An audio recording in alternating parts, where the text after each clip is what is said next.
Salut à tous. Petit résumé de l'Ankama Live, enfin petit résumé, euh, on va essayer, euh, de ce que l'on sait de ce qu'on a appris lors de l'Ankama Live sur Temporis 7, Osatopia, sous le signe du dieu Osamodas. Donc aujourd'hui 7 juin, ouverture des préinscriptions jusqu'au 26 juin. Le 29 juin, ouverture des serveurs Temporis 7. La fusion des serveurs n'est pas encore indiquée, mais ils ont parlé de peut-être euh, tenter, si nécessaire, une fusion de serveurs fusionnés. C'est-à-dire qu'il y aurait une première fusion de serveurs et que ces serveurs pourraient être amenés encore à fusionner. Voilà. Fermeture des serveurs Temporis le 23 août, c'est-à-dire presque 2 mois de serveurs Temporis. Voilà ce qu'on a appris sur ce calendrier. Lors du live, les classes de personnages, les mécaniques actuelles des classes disparaissent et sont remplacées. Donc, on revient sur un modèle où chaque classe a une compétence passive, unique, et sera accompagnée de 2 à 4 sorts. Oui, on peut voir 3 à 4 sorts sur leur slide, mais c'est 2 à 4 sorts. Voilà. Dans une autre vidéo, je vous détaillerai exactement les 18 classes qui sont disponibles à la préinscription. Voilà, parce que c'est un peu long quand même. Je vous le fais dans une autre vidéo. Juste dédié à ça. Ce que l'on sait du coup sur ces classes, c'est que les sorts n'infligeront pas de dégâts. Les dégâts seront uniquement faits grâce aux altérés. Alors qu'est-ce que c'est les altérés? Et donc là, on a le petit slide. Donc, les altérés, ce sont des créatures que l'on va pouvoir capturer et jouer. Donc, ce que l'on apprend, c'est qu'en se baladant dans les maps, on pourra remarquer dans un groupe de monstres cette petite créature. Cette petite créature indique donc qu'il y a un altéré dans le groupe. Le combat est lancé et l'altéré prend sa forme, prend sa vraie forme. Donc, il est impossible de savoir quel altéré nous allons rencontrer dans le groupe avant de lancer le groupe. Voilà. Euh, les altérés sont déterminés selon les tranches de niveau des groupes de monstres présents et varie avec ça une certaine chance d'apparition. C'est-à-dire que plus l'altéré est rare, plus sa chance d'apparition est rare. On n'a pas de taux. On n'a pas de taux encore sur ça. Ce que l'on sait, c'est que quand on lancera un combat et qu'il y a un altéré qui apparaît, on a une chance sur deux, on a 50% de chance de le capturer. Peu importe sa rareté. Il faut distinguer le taux euh, d'apparition le taux d'apparition et le taux d'obtention, qui sont deux choses bien différentes. J'ai fait tomber mes petites notes, voilà, c'est ça en fait. Euh, le taux de drop restera toujours à 50, sauf grâce à certains consommables qui pourront nous augmenter ce taux qui pourra atteindre 100%. On aura 100% de chance de capturer notre altéré qui est dans le combat. Mais le taux d'apparition, lui, reste inconnu et dépendra de la rareté de l'altéré. C'est-à-dire que des altérés communs pourront se trouver sur chaque map, alors que des altérés légendaires seront très difficiles à trouver, je pense. Voilà, je repasse vite fait sur... voilà, donc on parle de consommables pour augmenter le taux de drop. Parce qu'en fait, à la fin du combat, l'altéré viendra s'ajouter dans la ligne de drop et pourra être ajouté à son interface, comme ceci. Par exemple, on drop Galopince, on pourra venir consommer Galopince, il viendra apparaître et on pourra créer son deck avec Galopince. Voilà. Donc on se retrouve sur ça. On pourra créer un deck de 6 altérés maximum. 6 altérés maximum. Donc on pourra consommer un altéré et le retirer. Et il y aura un commerce d'altérés disponible. Peut-être en HDV même. En tout cas, ça sera échangeable et il y aura un commerce là-dessus. Donc ça sera maximum 2 invocations d'altérés par tour. Donc 2 invocations d'altérés par tour. Et ce sera des combats de 4 joueurs maximum. 4 joueurs maximum. Au lieu de 8. Si votre personnage qui est dans le combat est mis KO, alors vous perdez le combat.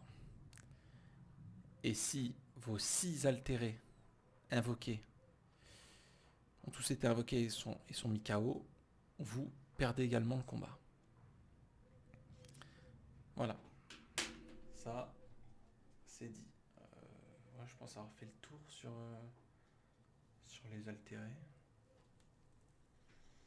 Les altérés, leur puissance dépendra de votre stuff. Voilà. Parlons du stuff donc.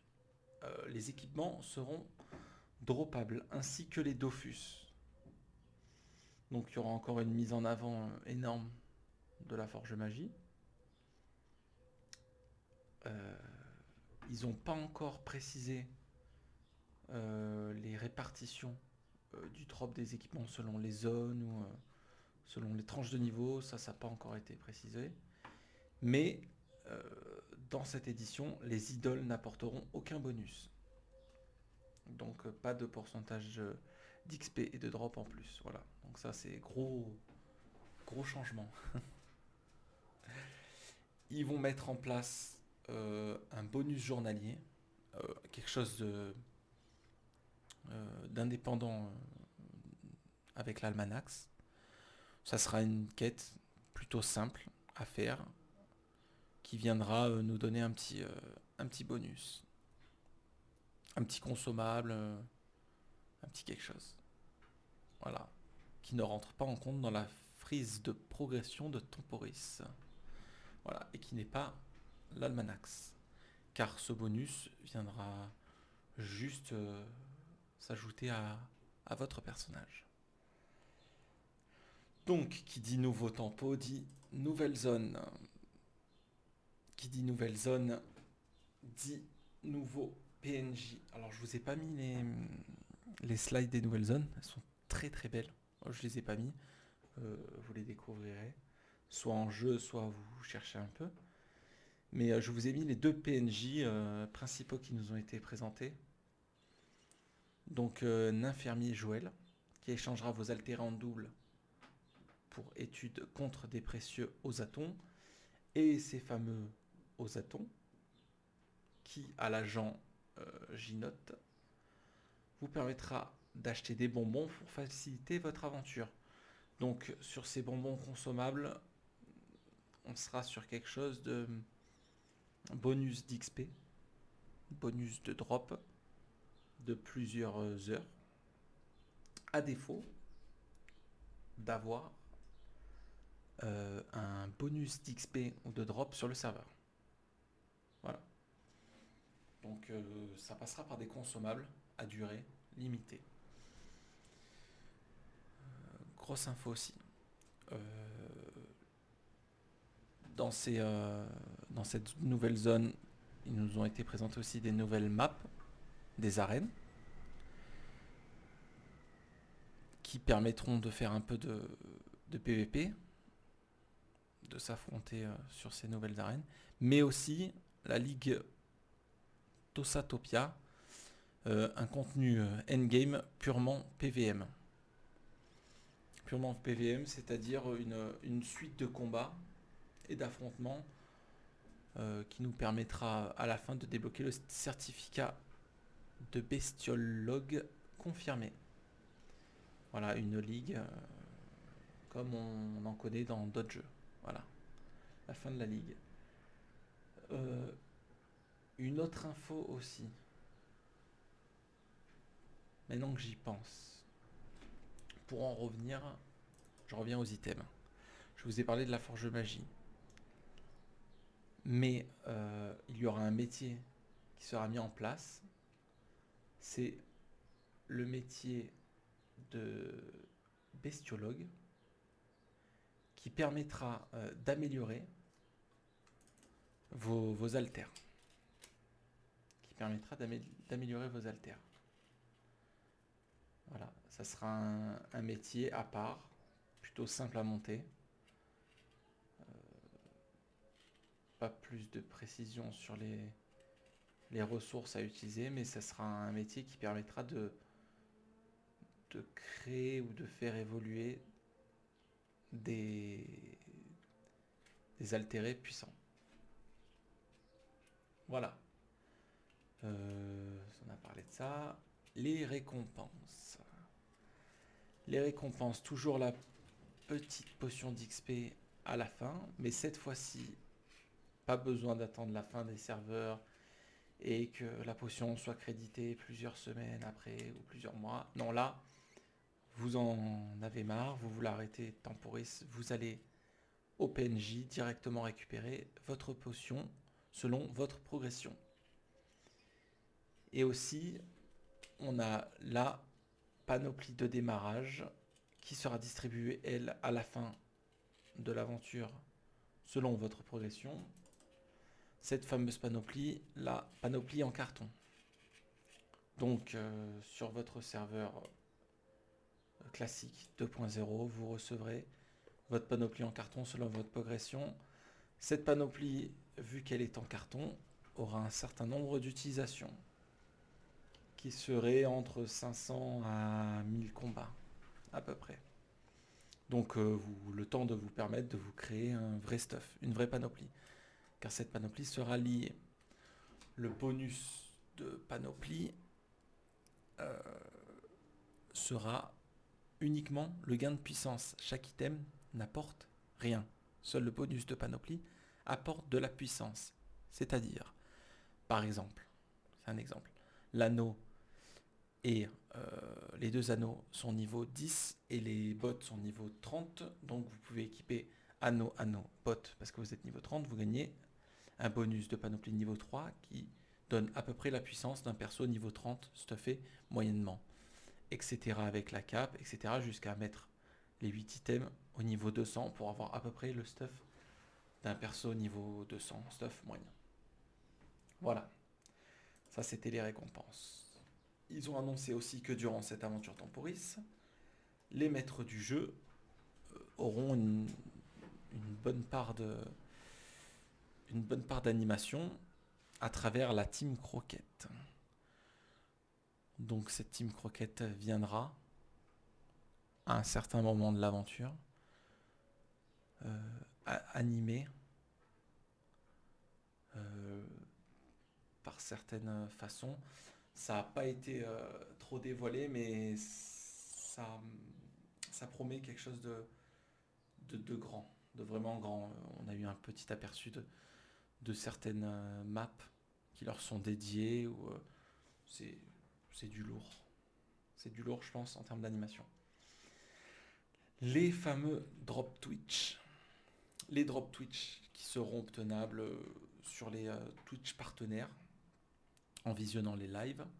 Il y aura 3 mystery box Temporis différentes, donc les cosmétiques, les fameux cosmétiques, les utilitaires Temporis, donc des consommables, et les croquettes pour altérer. Les croquettes qui auront une place importante car elles permettront d'améliorer ces altérés. Très important. Très très important. Après, la nouvelle panoplie Itch. La nouvelle panoplie Itch, fini l'ancien bouclier Itch. Là, on passe carrément sur une panoplie revisitée. Très très jolie. Avec en plus l'aura pixel, une fois réunie. C'est lourd. Très lourd, très joli. Voilà, je pense qu'on a fait le tour. Plus de précision dans la petite vidéo que je vous mettrai pour les classes en détail. Et sinon, pour le reste, si j'ai oublié des choses, n'hésitez pas à me le dire dans les commentaires. Vous retrouverez toutes les informations et même plus sur le replay du live dans Kama. Je vous fais la bise et on se retrouve le 29 juin. Bisous.